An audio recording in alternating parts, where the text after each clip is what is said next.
जय श्री राधा रानी सरकार की, जय श्री कृष्ण भगवान की, जय श्री लक्ष्मी नारायण जी भगवान की, जय तुलसी माता की, जय कार्तिक मास महत्यम की। कार्तिक मास महत्यम के अध्याय 23 की कथा आज हम आपको सुनाने जा रहे हैं। कार्तिक मास के परम पवित्र समय में इन कथाओं को सुनने मात्र से भगवान की अनंत कृपा मिलती है। जीवन में सुख शांति आनंद आते हैं, मन प्रभु चरणों में लीन हो जाता है। तो 23वें अध्याय की कथा इस प्रकार है। धर्मदत्त ब्राह्मण भगवान के पार्षदों से कहने लगे हैं कि जय और विजय भगवान के अन्य दो द्वारपाल भी मैंने सुने हैं। उन्होंने ऐसा कौन सा पुण्य कर्म किया था जिससे उन्हें भगवान के पार्षद होने का सुअवसर मिला। ये कथा सुनाने की कृपा कीजिए। आज धर्मदत्त ब्राह्मण के इन वचनों को सुनकर भगवान के पार्षद कहने लगे हैं कि हे द्विजवर, तृण बिंदु की देवहूति कन्या से करदम जी की कृपा दृष्टि से दो पुत्र हुए। बड़ा जय, छोटा विजय हुआ। उसी देवहूति के योगी कपिल देव भी हुए। जय और विजय ने सभी इंद्रियों की वृत्तियों को भगवान विष्णु की भक्ति में लगा दिया था, जिससे वे बड़े धर्मशील हुए हैं। उनके नित्य अष्टाक्षरी विद्या का जप करने और श्री विष्णु भगवान की पूजा करने से भगवान विष्णु ने उन्हें साक्षात दर्शन दिए। भगवान के दर्शन प्राप्त करके उन्हें आनंद मिला है। एक समय की बात है, यज्ञ करने के लिए मरुत राजा ने उन दोनों को बुलाया। वे यज्ञ करवाने में बड़े निपुण थे। उनको देवता और ऋषि भी पूजते थे। वे वहां गए। उस यज्ञ में जय ब्रह्मा और विजय याचक हुए। उन्होंने संपूर्ण यज्ञ पूरी श्रद्धा भावना से संपूर्ण करवाया। सभी ऋषि मुनि इस यज्ञ से अतएव प्रसन्न हुए हैं। राजा मरुत अपने आप को सौभाग्यशाली समझने लगे हैं कि उनका ये यज्ञ बिना किसी विघ्न के संपूर्ण हो रहा है। राजा मरुत ने यज्ञ का स्नान करके उन दोनों भाइयों जय और विजय को बहुत सा द्रव्य दिया है। उस धन को लेकर वे अपने आश्रम की ओर आ गए। राजा मरुत ने जो दक्षिणा में धन आदि दिया था उसको वो परस्पर बांटने लगे। जय ने कहा कि दोनों का समान भाग होना चाहिए, लेकिन विजय बोला कि जो जिसको मिल गया है वह उसी का है। तब जय ने अपने चित्त में दुखी हो विजय को शाप दिया कि तू धन को ग्रहण करके नहीं देता, इस कारण ग्राह हो जा। विजय ने भी जय को शाप दिया कि तूने मद से भ्रांत होकर मुझे शाप दिया है, अतः तू भी हाथी की योनि में जन्म ले। आज क्रोध के आवेश में आकर दोनों एक दूसरे को शाप दे चुके हैं, लेकिन अब विचार करने लगे हैं कि हम दोनों से ये अनुचित कार्य हुआ है। दोनों को अपार दुख हुआ है, लेकिन अब कुछ नहीं हो सकता। फिर भी वो भगवान की पूजा करके भगवान से हाथ जोड़कर प्रार्थना करते हैं कि हे प्रभु, हम पर कृपा कीजिए, हमारे शाप की निवृत्ति कीजिए। हम दोनों आपके भक्त हैं, हम पर कृपा कीजिए। हे स्वामी, हम आपके भक्त हैं और अपने दिए हुए शाप के वश ग्राह और हाथी की योनि में अब कैसे जाएं? इस कारण हे दया के सागर, हे प्रभु, इस शाप को लुटा दीजिए। उसी समय भगवान ने कहा है कि मेरे भक्तों का वचन कभी मिथ्या नहीं होता है, मैं उसको कभी नहीं लौटा सकता। पहले के समय में प्रहलाद के लिए मैं खंबे में से प्रकट हुआ था। प्रहलाद के मुख से निकल पड़ा था कि हाँ, मेरे स्वामी इस खंभे में भी हैं। इसी कारण प्रहलाद के वचनों को सिद्ध करने के लिए मुझे उस खंबे में से प्रकट होना पड़ा। मैं अपने भक्तों के वचन को नहीं टाल सकता। इस कारण तुम दोनों अपने अपने किए हुए शापों का अनुभव करके ही मेरे पद को प्राप्त हो जाओगे। ये कहकर श्री हरि विष्णु भगवान जी वहां से अंतर ध्यान हुए हैं। इतनी कथा सुनाकर भगवान के पार्षद आज धर्मदत्त ब्राह्मण से कहने लगे हैं कि हे ब्राह्मण देवता, फिर वे दोनों ग्राह और गज बने हैं। कार्तिक मास की पूर्णिमा तिथि के दिन गंडकी में स्नान करने के लिए गजराज गए। उस शाप के कारण ग्राह ने उस गज का पैर पकड़ लिया है। तब तो हाथी और ग्राह में घोर युद्ध होने लगा है। कभी गजेंद्र अपने बल से ग्राह को खींचकर सूखे में ले जाता और कभी ग्राह गजेंद्र को खींचकर जल में ले जाता था। जब इसी प्रकार युद्ध करते करते दोनों को 1000 वर्ष बीत गए और उसकी हथनी और बच्चे बहुत परिश्रम करने पर भी गजेंद्र को ग्रास से नहीं छुड़ा सके। तब अधीर होकर उन्होंने जान लिया कि अब गजेंद्र जीवित नहीं रह सकता, इसलिए उसके साथ हम लोग व्यर्थ ही अपने प्राण क्यों गंवाएं। ऐसा सोचकर गजेंद्र को अकेला छोड़कर वे सब वन की ओर चले गए। तब गजेंद्र अर्थात हाथी के प्राण कंठ में आ लगे थे।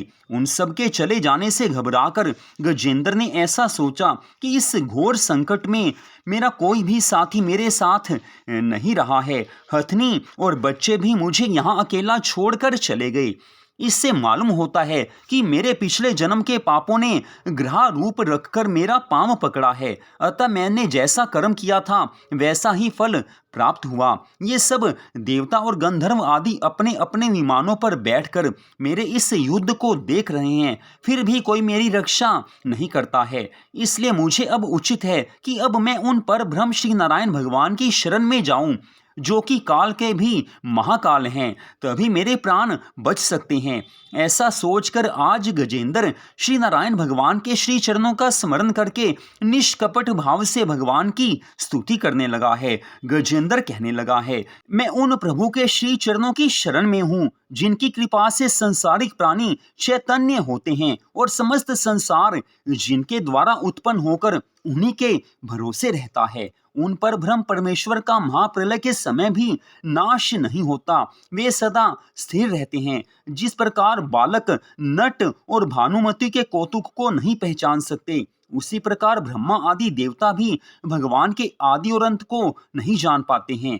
जिस प्रकार अग्नि की चिंगारी उड़ती है और सूर्य का प्रकाश छिद्र में से रजकण के समान दिखाई देता है, उसी प्रकार जिन पर ब्रह्म के सामने सब देवता चिंगारी और रजकण के समान हैं, मैं उन्हीं श्री नारायण भगवान को दंडवत करके उनकी वंदना करता हूँ, जिनके अनेकों नाम और अनेकों स्वरूप हैं, परंतु प्रकट में उनका रूप कोई दिखाई नहीं देता और वे स्वयं मुक्त रूप होकर सब कार्य करते हैं। उन प्रभु को मैं प्रणाम करता हूँ, जो अविनाशी पुरुष मुझे इस फंदे से छुड़ा सकते हैं, जो धर्म अर्थ काम मोक्ष इन चारों पदार्थों के दाता हैं और सब प्राणियों में उन्हीं का तेज व्याप्त रहता है।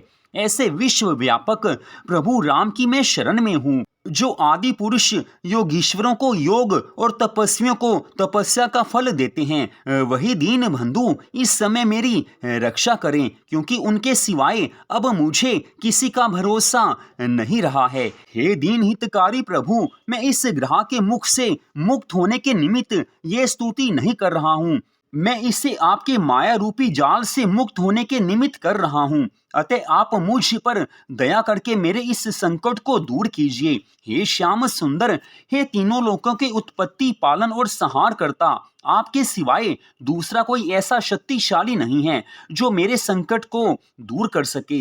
हे जगत गुरु, जब तक मनुष्य अपनी शक्ति और पारिवारिक बल पर भरोसा करता है, तब तक इसकी कामना पूरी नहीं होती। मैं भी आपकी माया के वशीभूत होकर अपनी हथिनी और बच्चों पर भरोसा रखकर इस दुर्दशा को प्राप्त हो गया, इसलिए अब मैं उनका भरोसा त्याग कर आपकी शरण में आया हूँ।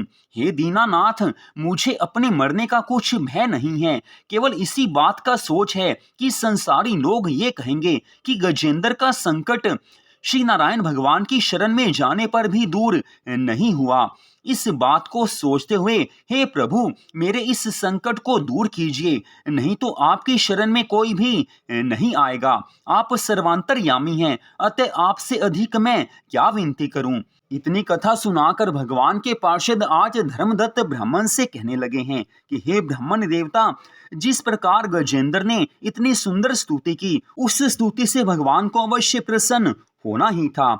प्रभु अपने भक्तों की प्रार्थना अवश्य सुनते हैं, भक्तों की रक्षा करते हैं। आज भगवान ने गजेंद्र की स्तुति सुनकर गजेंद्र को महादुखी जानकर उसी समय अपना सुदर्शन चक्र उठा लिया और गरुड़ पर सवार हो वैकुंठ लोक से चल पड़े हैं। जब गजेंद्र ने देखा कि वैकुंठाधिपति भगवान सुदर्शन चक्र हाथ में लिए गरुड़ पर आरूढ़ हो आकाश मार्ग से मेरी रक्षा के लिए चले आ रहे हैं, तब उसने एक कमल का पुष्प अपनी सूंड से तोड़ लिया और उसे ऊंचा उठाकर पुकारने लगा कि हे नारायण, हे जगत गुरु, हे दीन बंधु, हे भगवान, हे दुखों को दूर करने वाले प्रभु, हे श्याम सुंदर, हे ज्योति स्वरूप, मैं आपकी शरण में हूँ, आपको दंडवत प्रणाम करता हूँ, अतः आप शीघ्र ही मेरी रक्षा कीजिए। जैसे ही श्री हरि ने उस गजेंद्र के ये दीन वचन सुने, वैसे ही सुदर्शन चक्र को हाथ से लेकर गरुड़ से कूद पड़े हैं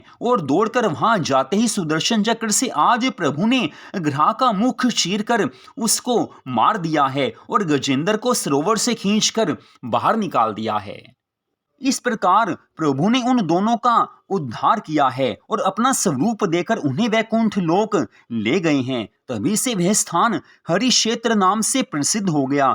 चक्कर के लगने से वहां के पत्थरों में चिन्ह देखे जाते हैं। हे ब्राह्मण देवता, वे दोनों जय और विजय इस प्रकार संसार में प्रसिद्ध हुए और दोनों श्री हरि विष्णु भगवान जी के परम प्रिय होकर उनके द्वार पर ही रहते हैं। तो इस प्रकार से भगवान के पार्षद जय और विजय की इस कथा को सुनाया गया है।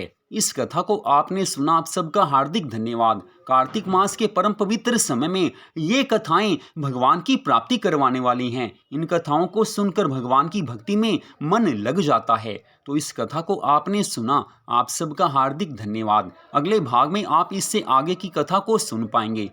जय श्री राधा रानी सरकार की, जय श्री कृष्ण भगवान की, जय श्री लक्ष्मी नारायण जी भगवान की, जय तुलसी माता की, जय सदगुरुदेव श्री बंसी वाले महाराज की, जय कार्तिक मास महत्यम की। जय जय श्री राधे, जय जय श्री राधे, जय जय श्री राधे श्याम।